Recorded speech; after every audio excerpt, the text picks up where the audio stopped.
How to see Morocco for less than $500. To achieve this task is actually quite easy. You could probably even do it for $300 if you wanted to, but I'm just gonna say $500, euros, pounds, whatever you use, less than that.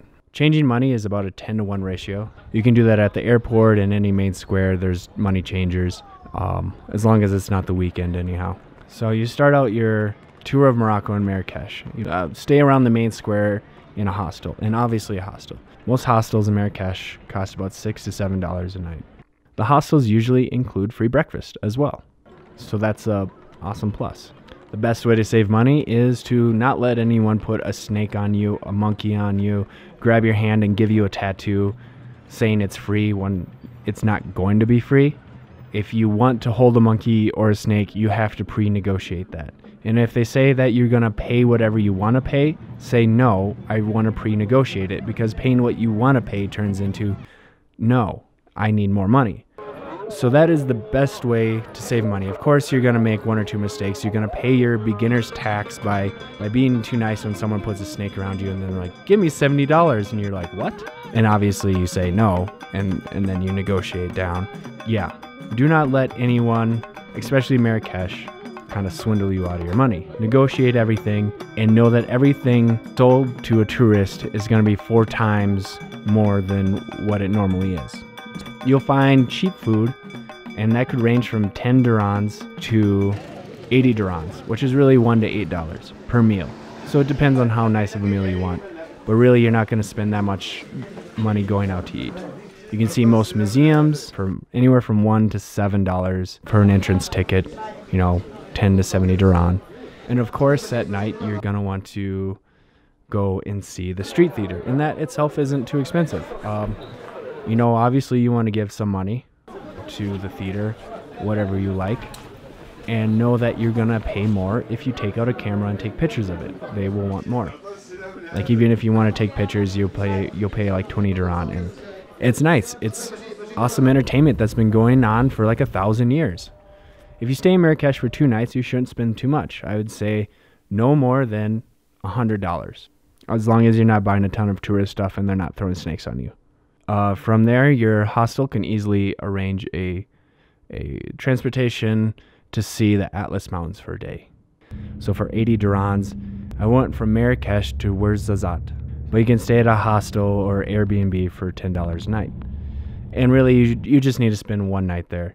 The price of meals is a little bit cheaper here, and not that many people are going to throw snakes on you. In fact, I didn't meet one single person that tried to throw a snake on me in this town.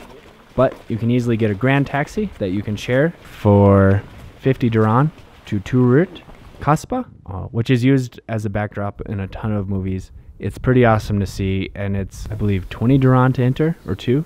And so that's a nice place to spend the day. Another way to save money in Morocco is not to buy bottled water.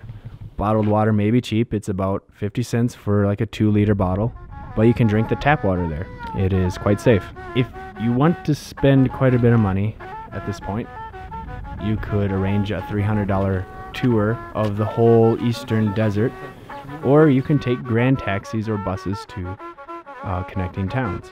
The tour you could negotiate down to $200, $250 depending on who you're going through, and it's a lot more convenient than the alternative, which is you take a grand taxi, but the alternative is a lot cheaper. From area to area it varies, but you'll spend, going from town to town, 20 to 100 dirham. And then your room and board is what's most expensive in these towns. But I would highly recommend going down the road of 1,000 Kasbahs. There you can see Kasbah Armourdil, the Valley of Roses, the Dedis Gorge, where they filmed the BMW commercial, and then make yourself to the town of Wadidas. We're at Todra Gorge, and there's an oasis there and a bunch of abandoned Kasbahs. You can find a room here for about $30 a night. You can find grand taxis for about 60 dirham and get to Merzouga. Once in Merzouga, you should pay only about 400 dirham to take a camel exhibition into the desert, and that includes food and the ride and camping out in the desert, all for 400. A lot of places will try to charge you a lot more, but 400 dirham is a good price. You can actually find a hostel that will do it for you, and the hostel will charge you 40 and they'll put you right out there. But once you spend a night out there, you can circle back and come back into Fez. You can get a bus ride to Fez from Merzouga for about 170 dirham. It usually leaves early in the morning or late at night and is an overnight bus, which if you do that, you can save on a hotel by sleeping in a bus. In Fez, you can spend another 2 nights, get to know the city a bit. I'm not much of a city person, so I don't spend too much in the cities. But again, you can find a hostel for about $8 a night. And that also includes breakfast. And again, I stayed in a riad, a nice, beautiful riad with a fountain in the middle and a terrace on top. And I love hostels because you can always meet people. I stayed in a hostel right in the middle of the Medina. So getting around costs nothing. I just walk everywhere. But also getting around Fez to other parts, taxis are pretty cheap, I believe. We paid, probably overpaid, about 20 dirham to get from the bus station to the Medina. Buses and stuff are all regulated prices. The price they say to you is the price you pay. There's no bartering, nothing. That is the price you pay. For taxis, if they have a meter, make sure they turn the meter on. If they don't have a meter, you negotiate that price before you get on the taxi. And it's usually around a town, you should pay less than 10 dirham. You can ask the person at your hostel, they know the price that you should pay. Go to the tanneries. You work out a deal before you go in the tanneries, how much it's going to cost. And again, once you're in there, you'll probably pay another fee to the shop owner. So you pay like 20 dirham just to look at the tanneries. So in the Medina, there's other free stuff. You know, you got some museums you can go to for 30 to 20 dirham.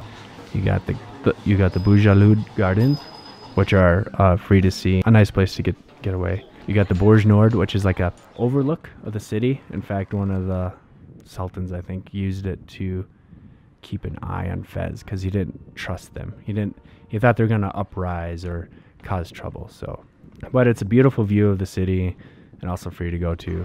But yeah, 2 days in Fez, you should only be spending no more than $100, and that's with like some tourist attractions, some food, and tourist items. Then with about 60 dirham, you can get a bus ride into Chefchaouen, the Blue City in the Rif Mountains. It's a beautiful place to see.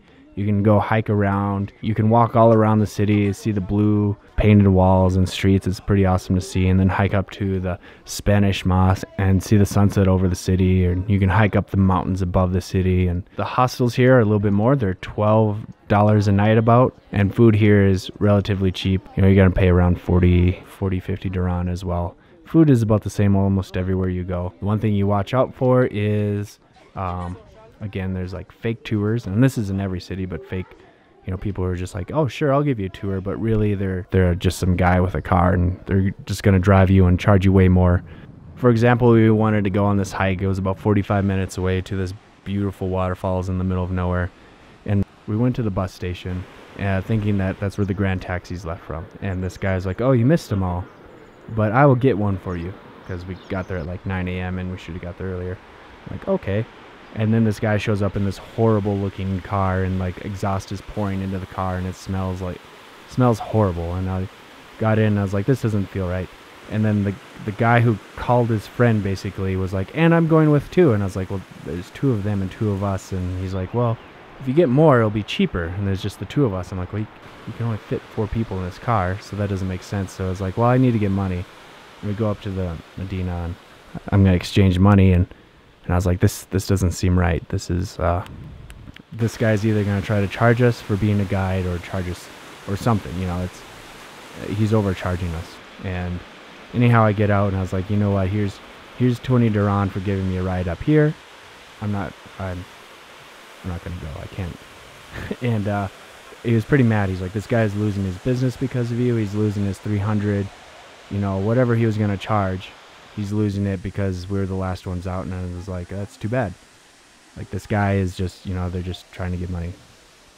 Anyhow, I went back to the hostel. I talked to the hostel owner, and he was like, oh yeah, you just go to this corner of this street and it's 25 dirhams. It's 25 dirhams one way. Anyhow, so we go out to this national park and we hike up to this beautiful place. Like a 2-hour hike up to this beautiful place. And then on the way back, we didn't get a full car, so we paid 50 dirham for the way back, which is fine. Anyhow, that's the one way that gets you. The hike, most hikes are around the area are free. And then back at the bus station, I got a bus ticket for 45 dirham to go to Tangier. And then again, there was the same guy and another guy trying to scam money. He was like, "Oh, it's 10 dirham to check your bag," and is true most of the time. But like, he didn't actually work for the bus company. He was just like, "Yeah, it's 10 dirham. Give me 10 money, or give me the money, and we'll check your bag." And which I fell for, and I gave him 10, and even though it was a carry-on, and it was the same guy. I later realized it was the same guy that was gonna drive the taxi out for a ridiculous amount of money. I think it was like 300 dirham. And then later on, he came on the bus while I was waiting, and he checked my ticket, and he was like, "Hey, you wanted to go to the waterfalls yesterday?" And I was like, "Yeah." "You and a friend?" And I was like, "Yeah." And he was like, "And you didn't pay us. You pay me now or we're going to have problems." And I'm like, "What? No, I'm not paying you." And he's like, "No, you pay me now. We lost money." And I was like, "I'm not paying you. I paid you." And it kept on going back and forth. And then he was like, I was like, "I paid you money, or I paid you money for the trip to the Medina, which was a fair amount." And he's like, "Okay, fine." And he just left. And then all of a sudden, the guy who actually checks tickets came on, and I was like, "Wait, this guy never actually worked for the bus company. He just got on the bus and like, pretty much, well, he got $10 dirham for checking my bag, and then tried to get more from me, threatened me with more." So anyhow, that's the stuff that you should watch out for. So it's 45 dirham to get to Tangier. Tangier is pretty cheap. I didn't do too much there. Was a lazy bum for 2 days. Hostels about the same, 12 dirham a night. And from there you can fly out to Europe if that's where you want to go. The same day as my flight, I woke up in the morning and got on their train, which is really fast and like one of the best train systems in Morocco. And that thing got me to Casablanca in like an hour or two. I got on my plane back. But anyhow, that is how you travel Morocco in less than $500, really less than $300 if you're like really good at it. But you can easily see the whole country for less than 500. Just ask around, a Lonely Planet guide. Make sure you barter and make sure that no one throws snakes on you. I hope you have enjoyed the video. If you want more info and tips on traveling, be sure to subscribe. Follow me on social media and check out my website, ryksvideo.com. If you want some sweet merchandise, there will be a link in the description below, as well as a link to the gear and equipment I use. Be sure to like, comment, and subscribe.